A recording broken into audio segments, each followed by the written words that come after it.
based on the contracts that some of these kickers have gotten, it might be time for Harrison Butker to get a new contract, or for him to be adjusted to be one of the top, perhaps even the highest paid kicker in the league based on his success the last two postseasons.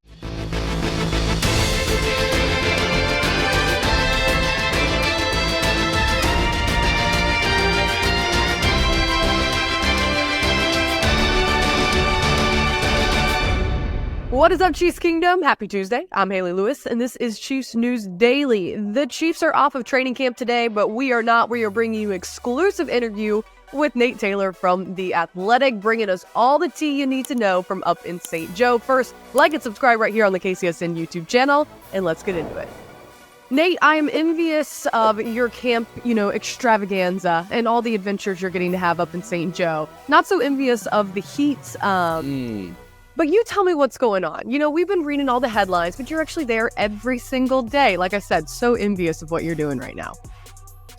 Yeah, it's actually been a pretty enjoyable camp, Hayley. I wouldn't say it's gotten super hot, but it's about to. We're about to sweat all of our what's off here in the next week. But yeah, we're in the heart of camp now. I feel like we've gotten through a lot of the fun things that let you know that football is coming back, but it's been a pretty normal training camp. Obviously Chris Jones is here, so we don't have sort of that, holdout saga going on. Patrick Mahomes still looks like Patrick Mahomes. Travis Kelce, still really good at football, after a great extravaganza of a summer, obviously, touring, the European part of the world. And, outside of like a few injuries, it's been pretty much just normal football. So I think, for a team that's trying to get an unprecedented third Super Bowl, this is about as well of a start as you could ask, given that the team looks pretty good, in the first look we saw, of them in pads since obviously, Super Bowl 53. And even Herbie Teope showed up. He's back in the squad. Exactly, right?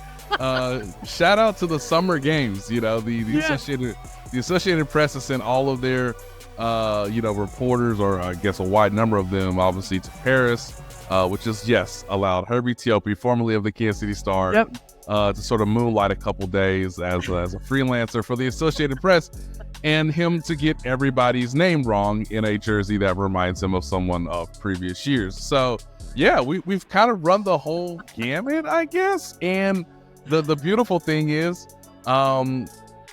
even he knows, oh yeah, that's right, these guys are really good. So we're starting to get to the point where NFL Network comes by, ESPN, obviously CBS, with Jonathan Jones was here a few days ago, and everybody just it's just a nice reminder to be like, that's right, they play really good football over here. These practices are like really organized. There's no silliness going on. So it's just cool to understand that as the calendar is about to turn to August, hallelujah, the Chiefs look to be the Chiefs again. It's kind of wild to say that, though, because if we threw it back to like 2019, before the pandemic, before all of this, no one really cared. They started to care about Mahomes. They started to show up. But now, like you were mentioning, the national TV, this is a must-stop kind of place, and they stay there for a little longer than normal because of what Patrick Mahomes, Andy Reid, and, Travis Kelce have been able to do. Everyone's this year, kind of bought in on this three-peat, right? Blah, blah, blah. Everyone's talking about it. I'm sure it's at the forefront of, like, the national media's headlines, not so much on the day-to-day. So instead of talking through if you think the three-peat is plausible, talk me through what are the actual headlines that you thought were important going into training camp. I'm sure the left tackle is going to come up. I'm sure Louis Rees-Zammit, wide receiver core. But what really stands out to you on maybe the more local level, right? Yeah, I think for me, it's the fact that Felix Anudike-Uzomah is actually progressing, right, in year two. The fact that he might be a rotational contributor on the defensive line. Of course, we've been monitoring the left tackle, battle all over the case, with me here at The Athletic. And it seems like the Chiefs are preparing Kingsley Suamataia to be the left tackle. I know it's still a battle right now, but I would sort of project that Andy Reid and Matt Nagy, the offensive coordinator, are going to give Kingsley a lot of the, sort of snaps with the ones during the preseason to sort of get him ready for opening night against the Baltimore Ravens. And I do think Wanya Morris probably is, in line to be maybe that swing tackle in case, Kingsley or, Jawan Taylor on the right side have an injury or they need, obviously, some time to come back. But from the receiving standpoint, man, Xavier Worthy can run routes. He's really, really fast. And even the best part is, and this is something that Trent McDuffie told us yesterday, he tracks the ball well and he catches it. So even with the pads on, even though you're going to get more physicality, more contact at the NFL level than in college, he's looked about as well as you could have asked for someone who's, not the biggest, receiver, but for someone that fast to be able to track the ball, especially the deep ball that Mahomes can throw, and to be consistent in terms of catching the football, which of course I don't have to remind Chiefs fans what that was like to go through last year. He's been about as advertised.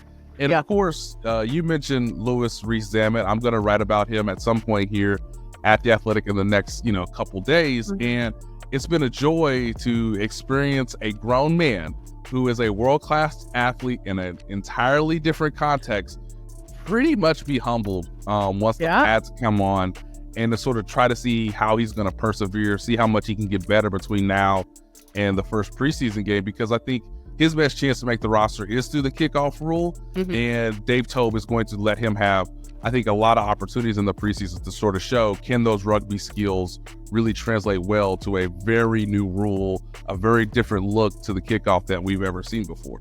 Inside scoop, or maybe any thoughts on, will the Chiefs make another offseason move? Do you think that there's another move coming? Do you think that there's a veteran from any position group that's going to join the Chiefs? Do you see any more waves being made? That's a great question. And I haven't heard a ton of rumblings. There's been years in the past where, the team has signed someone like Carlos Dunlap, and you go, okay, like, we kind of immediately know what his role is. We know he's going to get a significant snaps. They did it even a few years earlier with why can't I think of his name? Shoot, the name just escaped me. Alex Okafor. They did it a few years ago with Alex Okafor, again, in another similar position.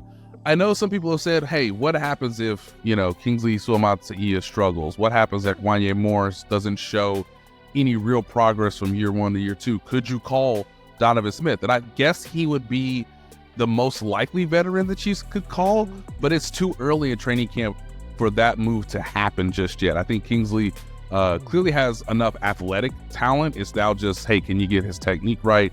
Can he obviously understand the playbook? Can he be, pretty good in pass protection based on all the exotic blitzes that Steve Spagnuolo is going to throw out? But I think he would probably be the most likely veteran that you would call. Does Donovan Smith get a phone call from the Kansas City Chiefs between now and August 27th, which is the annual NFL cutdown day when you have to go from, 90-man rosters to 53 guys, the guys you're going to go with to start the regular season. Outside of that, I think the other storyline to keep track of, if there is not going to be anyone added to the roster, is do guys start to get contract extensions before the season starts? So that gives you, some candidates such as, Creed Humphrey, who is arguably the best center in the game, Trey Smith at right guard. Do the Chiefs want to keep that tandem intact? And then another name to throw out there too, and maybe people aren't thinking about it, is, based on the contracts that some of these kickers have gotten, it might be time for Harrison Butker to get a new contract, or for him to be adjusted to be one of the top, perhaps even the highest paid kicker in the league based on his success the last two postseasons. So if no one's added to the roster, the front office will still be working to try to get guys to be signed long-term beyond just this season. Well, Nate, I appreciate all the storylines you're bringing us. Always good for inside information for Chiefs fans. I will say, now that Herbie's there, I really hope you guys get your pancakes. I'm holding my fingers crossed. Hopefully you get the pancakes to end training camp. But as always, appreciate you being on, and I'm sure we'll be talking with you later this season.